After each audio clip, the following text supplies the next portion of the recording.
Hey guys, welcome back. I hope you are having an amazing day. Let's get right into the stories. The first one is a pro-revenge story. Let me tell you a story that happened a few years back, around 2018 or so. I decided to volunteer at the local fire department, something I did for almost a decade. The training process was intense. 3 months of fire training with classes twice a week and all day on Saturdays, followed by another 3 months of EMT training. It was no joke. After being there for a couple of years, they asked me to help train some fresh recruits. One of the lieutenants overseeing the academy was Jessica, a tough-as-nails woman in her 40s who wouldn't take crap from anyone. When she was in drill instructor mode, she could make grown men quiver, but off-duty, she was kind and generous, often baking treats for the crew. In this particular batch of rookies, there was this cocky kid, let's call him Zach. During training, Zach acted like he was the next great American firefighting hero, like he was destined to star in some cheesy action flick. His performance was decent, but far from spectacular. Anyway, he ended up getting assigned to Jessica's station, a relatively quiet house. A few months in, Jessica stopped by my station one evening with a massive 6-layer cake from Claim Jumper. She explained that she had treated her entire crew to a night out at the restaurant, which must have cost a pretty penny. They had demolished the first 2 layers, so she brought us the remaining 4 to enjoy.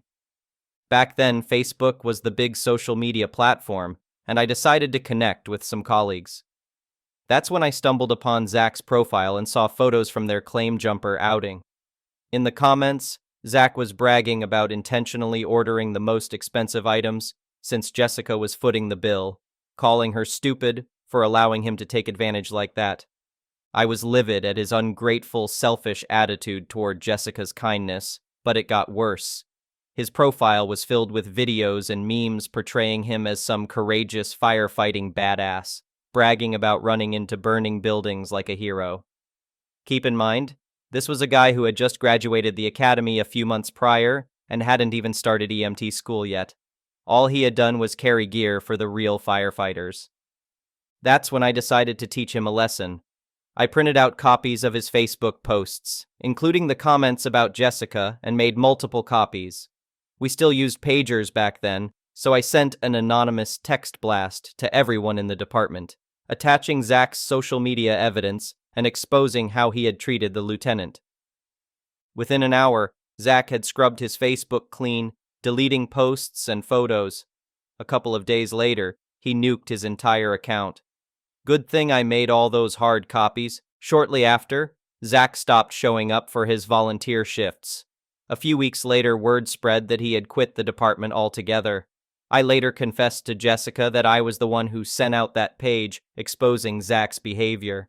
She thanked me for standing up for her, and seemed genuinely hurt by his actions, though she quickly bounced back to her usual tough self. Last I heard, she ended up marrying a fire chief who also helped with the academy training. I lost touch with Jessica, but I hope she's doing well. She was one hell of a firefighter and deserved far better than that disrespectful rookie punk. The next one is an entitled people story. Moving to my new house with a pool was a dream come true. I had worked hard to be able to afford this place, and the refreshing pool in the backyard made it worth every penny. The first couple of weeks were peaceful. I swam to my heart's content and hosted a few small get-togethers for friends and family. That tranquility was shattered when my new neighbor Karen moved in next door. From day one, there was tension. Karen made snide comments about my landscaping choices and complained that my music was too loud, even though I kept it at a very reasonable volume. I tried to ignore her negativity and be a good neighbor, even welcoming her with a homemade casserole when she first arrived. She barely muttered a thank you before shutting the door in my face. Well, so much for Southern hospitality. Over the next few weeks, Karen became more and more entitled. She would lean over the fence separating our properties and make demands like telling me to switch off my backyard spotlights because they bothered her. One weekend, I was hosting a family BBQ, and Karen came storming over, insisting we turn down our music and stop the racket, even though it was the middle of the day. When I politely refused, she threatened to call the cops for noise disturbance. My poor grandma was so flustered she spilled her fruit punch. What kind of person tries to ruin a family gathering like that? The final straw came on a hot summer day when I was cooling off with a swim in my pool. I noticed movement out of the corner of my eye and turned to see Karen lounging on a pool float, drifting lazily around my pool. I hurriedly got out, dripping water across the deck. "Excuse me, what are you doing?" I asked, trying to remain calm. "Oh, I'm just taking a quick dip since it's so hot out," Karen replied casually. "This is my private property. You can't just use my pool whenever you feel like it," I stated firmly. Karen scoffed. "Don't be so selfish. I'm your neighbor, so I have every right to swim here too." I was flabbergasted. "You don't own this pool." "I do. You need to get out of my backyard immediately." Karen glared at me menacingly. "How dare you speak to me that way? I'll have you know my ex-husband was a lawyer so I could sue you if I wanted to. But I'm feeling gracious today, so I'll let it slide if you apologize." By this point, I was seeing red. The audacity and entitlement was mind-boggling. I repeated my demand for her to leave, only for Karen to lounge back with an exaggerated sigh. "Fine. Overreact much? I'm going." She took her sweet time getting out, making a big show of slowly drying herself off. I resisted the urge to shove her smug face into the pool. The minute she was dressed, I escorted her firmly by the arm to the gate and slammed it shut behind her. I made sure to lock it securely in case she tried to pull this stunt again. Later that day, I installed video cameras around the property and erected a tall fence around my backyard. I hoped that would be the end of it, but Karen wasn't done tormenting me. The very next morning, I was sipping coffee in my kitchen when movement on the camera feed caught my attention. I hastily put down my mug, spilling some coffee in my rush to get to the backyard. Throwing open the back door, I was met with the sight of Karen lounging in a beach chair next to my pool. She had brought magazines and a little table with snacks, making herself right at home. "Get out! You have no right to be here!" I yelled. "You don't own this pool, you greedy snob," Karen shot back. "The homeowners association gave me full access, so I'll swim whenever I damn well please. Maybe I'll invite some friends over later for a pool party. That should teach you to share." I saw red. Storming over to her, I ripped away the magazine she was leisurely perusing. "I have repeatedly told you not to trespass on my property. I am calling the police right now and having you arrested," I shouted, hands shaking with anger.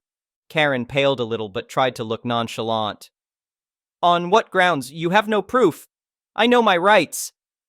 I gave her a superior smirk. "That's where you're wrong. My security cameras caught everything, and I installed no trespassing signs. The cops will be very interested in the footage." Karen's defiant expression faltered. She seemed to debate arguing further, but thought better of it. Muttering under her breath, she gathered her things and left in a huff. True to my word, I called the local police department and showed the officers the camera footage documenting Karen's repeated trespassing and harassment over the pool. They were shocked that a seemingly normal woman would behave so irrationally over something that clearly wasn't hers. One officer accompanied me to Karen's house to get her side of the story. Of course, she denied everything and accused me of editing the footage to frame her. But the confident gleam in her eye told me she knew she was cornered. Her cocky demeanor faded quickly when the cops informed her she was under arrest for trespassing. Karen turned pale. "You can't do that! I know my rights!" she screeched. "Ma'am, the evidence clearly shows you trespassing on private property after being told to leave multiple times," the officer replied calmly. Seeing her being handcuffed and led away was incredibly satisfying after all the stress she had caused. At the station, Karen was unsurprisingly uncooperative, demanding to see a lawyer and ranting about lawsuits. But her threats were empty. With the undeniable video proof, there was nothing she could do to defend her actions. Karen ended up being charged with trespassing and harassment. She tried to fight the charges in court, but the video footage ensured she was found guilty. She received a hefty fine and was sentenced to 6 months probation, during which she is banned from contacting me or coming anywhere near my property. She also has to attend anger management classes.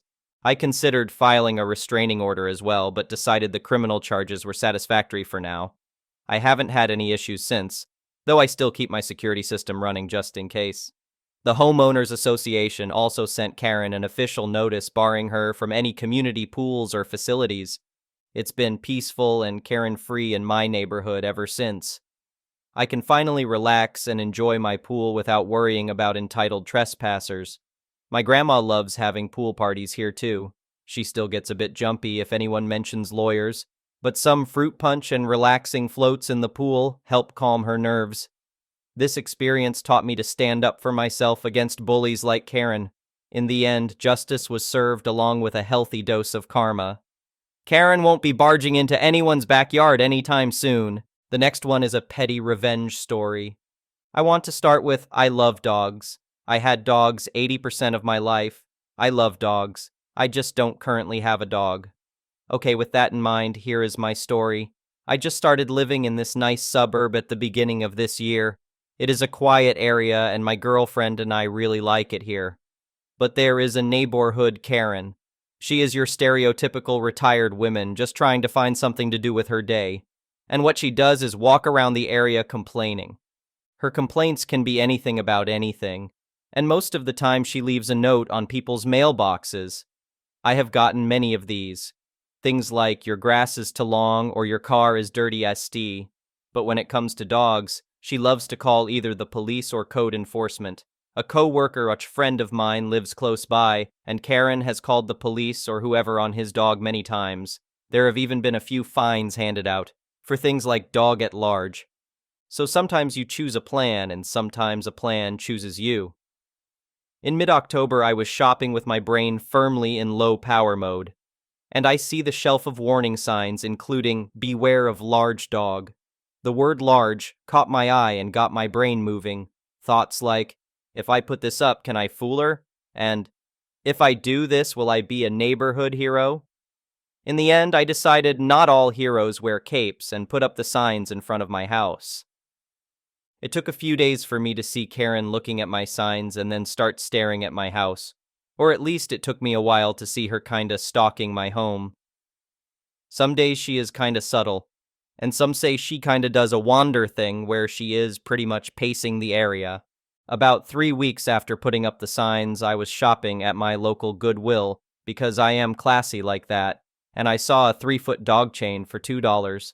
I was hatching my plan before I even had it in my hand. So there was a chain but no collar, and clearly I needed a big collar. I couldn't find a big collar, but I did find a woman's belt. It's thick with square studs on it, so it kinda looks like a collar for a large dog, or maybe a small horse. I hope no one saw me on my drive home. I had the most evil smile on my face the whole time. So the collar and chain are hung by the door for when I would need them. My girlfriend has been rolling her eyes at me through all of this, but she has put up with weirder things from me, so she is fine. So after 4 days on the hook, I see Karen down the street.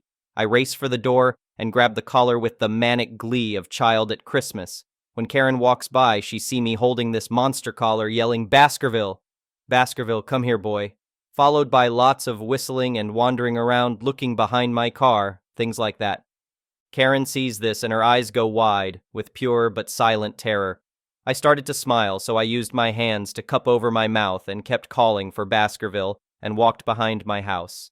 I was holding in my laughter so hard I may have gotten a hernia, but if I did, it was worth it. I have done this same thing 5 times in the last few weeks, and it is still as fun as the first time. I am pretty sure I have wasted 14 afternoons of this woman's life. She has spent so much time trying to catch my beloved Baskerville at something she can call the cops on. So far, no one has come to my house like a cop or whatever, and I am pretty sure Karen has caught on to what I am doing. But I only spent $20 on the signs and collar rock belt, so I feel like I got my money's worth. The next one is a malicious compliance story. Background. I worked for an internet service provider in Australia called .net. We were at the time one of the biggest providers, but crucially, we did not own our own ADSL1 network, and we only on-sold the ADSL1 service from the biggest provider in the country, Telstra. We also had a policy that an ongoing issue should have a case owner, and I was the case owner for this, which is why I got multiple calls about it. Act 1. A wild Karen appears. I get a call from a Karen. While doing an ID check, she provides me her age. And of course, she's in her 40s. Her internet went down. I look at the account and I can see she's got on-sold Telstra service. One thing catches my eye. Although there are thousands of exchanges, central places your connection goes to, shared by multiple suburbs in the country, and you can't possibly know them all. I know the one she is on because, a few weeks earlier, a friend was considering buying a house in the area, and I looked at this one and found that there are no free ports, and thus it is impossible to get a new service connected. The waiting list for a new connection was 2.5 years, at least. So I ask her to do the troubleshooting steps, and she says she does, but I suspect she's just telling me she is doing it to make me go away. Whatever, nothing I can do about that. We exhaust all the troubleshooting, and I tell her there appears to be a line fault. I can send out a technician, but it will take 3 to 5 working days, and if there is actually nothing wrong with the line, she will be charged $199 plus $40. Numbers might be wrong, it was a while back, but it was at least $200 for every 15 minutes of work to cover the technician's time. I play her the disclaimer that outlines this, and she says, "Yeah, I accept," on the recording. I lodge a fault. Act 2. The fault in our loop. She calls after 2 days, sounding annoyed things are still offline. I tell her it hasn't been 5 days. She hangs up. On the 5th day, I get the technician's report saying, "No fault found." The next day she calls. Karen, "So, my connection is still offline. It has been 5 days. What's happening?" Me, "Well, the technician attended the fault and his report says, no fault found." Karen, "What? That's bullcrap. The internet is clearly down and you need to fix it." Me, "I don't doubt that the internet is offline, but the fault does not appear to lie within our area of responsibility. I would suggest you check your local equipment." Karen, "That's not true. My son is an IT guy, and the router is brand new." Me, "Okay, well, I can't speak for the state of your equipment, but our equipment appears to be in working order. Incidentally, I just want to make sure to give you a heads up that we will be placing an incorrect call-out fee on your next invoice." Karen, "You're lying to me. I didn't see any technicians, and now you want to charge me over $200 based on your lies. I won't let that happen." Me, "I assure you, the technician attended the reported fault. However, you did not see them because they probably only went to the exchange, which is approximately 4 kilometers away from you." Karen, "You're lying to me. I am not paying the fee. What can I do now?" Me, "Well, if you are adamant that your equipment is not at fault, your only option is to file another fault and send the tech out again. It is fairly rare, but it is not impossible the technician was wrong." Karen, "And then you'll pretend you sent the tech and charge me another incorrect call-out fee." Me, "We will most definitely send out another tech, but yes, it is very likely to come back as another NFF, and in that case, a further fee is likely." Karen, "That's bullcrap. I have been with you for 5+ years, and this is how you treat me. Cancel my service now, I will go to your competitors. They'll want my money." Me, "Ma'am, the exchange you're connected to only has Telstra ports and is at 100% utilization. If I cancel your service, you will lose your spot. It is unlikely any of our competitors will be able to provide you any service at all. You should just transfer your service to the next provider, so-called churn. This will allow her to keep her spot." Karen, "Don't you tell me what to do, you lying sack of crap. You will cancel my service now, or I will do everything in my power to have you fired." Now I'm pissed off myself. It's a crap situation, but there's no need to take it out on me. I'm trying to help her, and that's her response? Engage malicious compliance. Me, "Okay, ma'am. Hold on for a moment. I am canceling your service." Me, "Okay, cancellation processed. Let me just remind you that the incorrect call-out fee is still due." Karen, "You won't see a cent of that." Me, "Noted, but the amount is over the collections threshold, so we will send you to collections." Karen. Act 3. The joys of the waiting list. About a month later, I get a request to transfer to me. It's Karen. I take a moment to catch up on her file, and the service is canceled and fee invoiced. I run a quick service qualification on her line, and I can see that our service, so-called codes, have dropped off, and there are no other codes on her line. She did not manage to get connected with anyone. Karen. Hello. I think I spoke to you last time. Me. Yes, you did. Karen. My internet is still down and you are still charging me for the fee. I need you to get rid of it.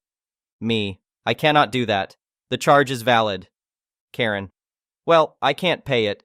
You've ruined my business. I was operating an e-commerce business and that won't be possible anytime soon. Running a business over residential connection is a breach of customer service agreement, but I let that slide. Me. I'm sorry for your predicament, but the fee stands. Karen. I'll do you a deal. If you reconnect my service, I will pay the fee.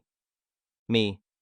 I can probably sign you up again, even though you're behind on payment, but I was not lying to you when I told you that there are no ports on your exchange.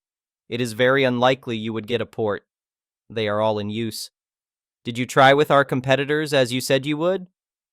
Karen. I did. None of them would even try signing me up because they told me they couldn't provide a service. Me. We are in the same situation. Karen. Why can't you just give me back my old port? Me. Because it was given to the first person on the waiting list. Karen. And how long does the waiting list take? Me. Last I checked, more than 2 years. Karen. This is ridiculous. I'm going to TIO, Telecommunications Industry Ombudsman. Me. You may do so, as is your right, but to be very clear, we will substantiate the validity of our fee. Karen. Whatever. Click. Conclusion. She did in fact file a complaint with TIO, and I handed her case over to a TIO complaint specialist. I made sure to point out that she was breaching TOS with business over residential service. TIO obviously ruled in our favor, and we were allowed to send her to actual collections. Before I left the company, about 1.5 years later, I caught up on her file, and she had filed a loss of business claim, which was summarily closed because residential connections have no service level agreement. The last contact was her speaking to our credit team, asking them to make sure they mark her debt as paid with our collections people and make sure this is reflected on her credit rating. There were still no codes on her line. It is quite unlikely she got any reasonably priced service connected for at least 2 years, realistically longer as demand only ever went up. Thank you for watching. I would really appreciate it if you could like the video and subscribe to our channel if you haven't already. We'll see you again tomorrow.